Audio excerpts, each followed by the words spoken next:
David rêvait de construire une maison pour Dieu, à l'image de son propre palais. Il la ferait plus belle encore, Dieu le méritait bien. Il avait tellement comblé au-delà de ses espérances. Il fit des plans, convoqua les architectes, les artisans les plus expérimentés, commanda les matériaux les plus beaux.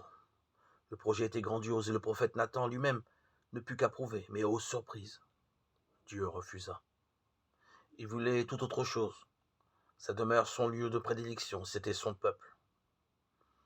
Et lorsque plus tard le fils de David, Salomon, réalisa le rêve de son père en construisant le temple de Jérusalem, il avait retenu la leçon. Il savait que le bâtiment que l'on appelait la maison du Seigneur n'était pas sa demeure. Il était le signe, et seulement le signe, de la présence de Dieu au milieu de son peuple. Et la révélation n'avait pas dit son dernier mot. Plus encore que le roi David, nous avons ce bonheur de savoir que le projet de Dieu dépasse nos rêves les plus fous. C'est en chacun de nous que Dieu veut faire sa demeure. La première étape fut l'incarnation. Le Verbe s'est fait chair. Il a habité parmi nous, Jean 1, 14. Et ce n'était pas fini.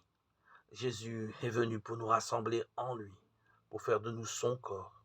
Nous n'aurons laissé jamais assez de temps pour méditer avec saint Paul cette réalité extraordinaire.